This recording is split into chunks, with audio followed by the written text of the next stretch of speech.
Bonjour, je m'appelle Hérissou, je suis maman et mère de 2 enfants. Je suis née à Madagascar et je viens d'une famille où nous étions 6 enfants dans la maison. Mes parents ont vécu dans une grande ferme et je passais la majeure partie de mes vacances dans cette ferme pour voir toutes les activités qui se passaient entre maman qui gérait, les familles qui travaillaient, faire l'installation de la Croix-Rouge, donc donner les premiers soins, et aussi papa qui gérait toute son équipe par rapport au travail de la ferme, et je suivais sur les tracteurs pour les labours, pour aller ramasser la récolte, et aussi pour aller voir pour les cochons la distribution de ce qu'ils doivent manger avec toute l'équipe. C'était une enfance extérieurement très magnifique, mais j'ai aussi vécu des moments assez difficiles. Papa souhaitait un petit garçon et je suis arrivée en tant que petite fille. Chez nous, la prière se contentait tout simplement de la prière avant le repas, parce que maman était catholique et papa était protestant mais non pratiquant. Alors pour moi spécifiquement, je n'étais pas du tout baptisée ni du côté catholique ni du côté protestant. Et Dieu, je ne savais pas qui c'était, à part avoir des beaux habits à Noël et à Pâques, et c'est tout.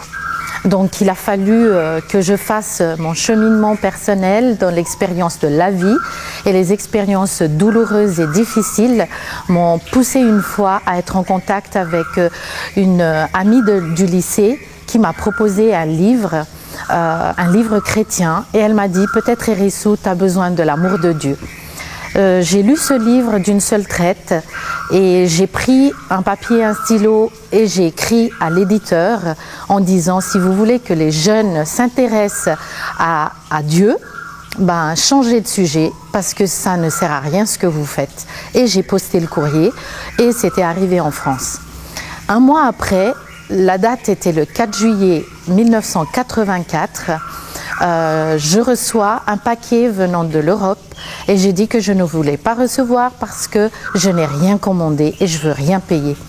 Et le facteur me disait ce jour-là: mais il n'y a rien à payer, il faut juste signer, c'est tout.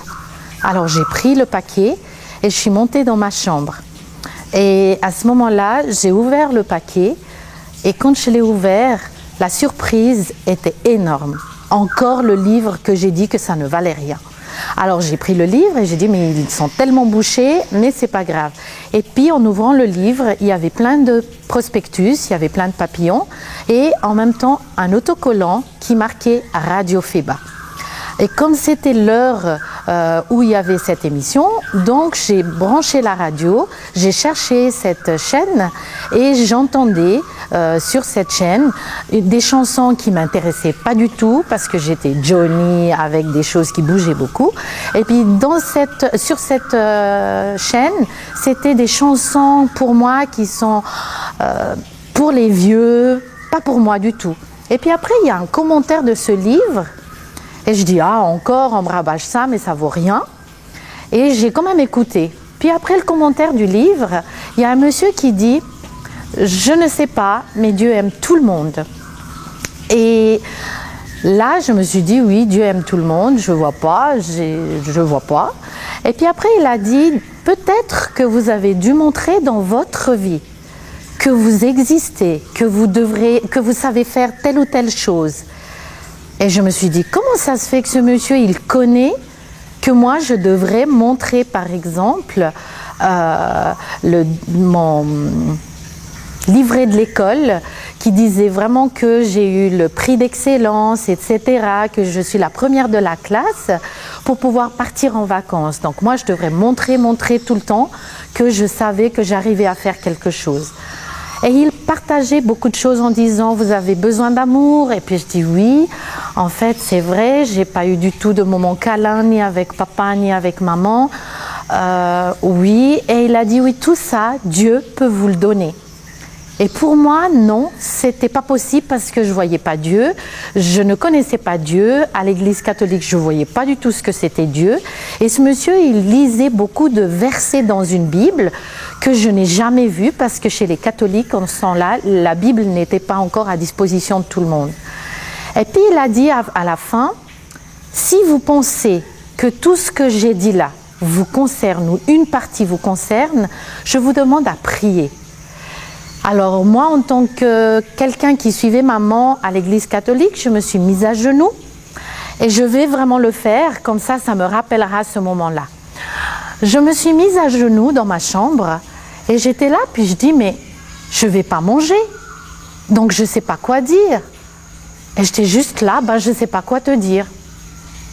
Et le monsieur a fait passer une musique et j'étais juste là, non, pas une musique comme ça ne sert à rien. Et puis après, il a dit, voilà, Dieu sait ce qu'il y a au fond de notre cœur. Et maintenant, je vous invite à suivre la prière que je vais dire si ça vous concerne. Et cette prière, je me rappelle encore aujourd'hui.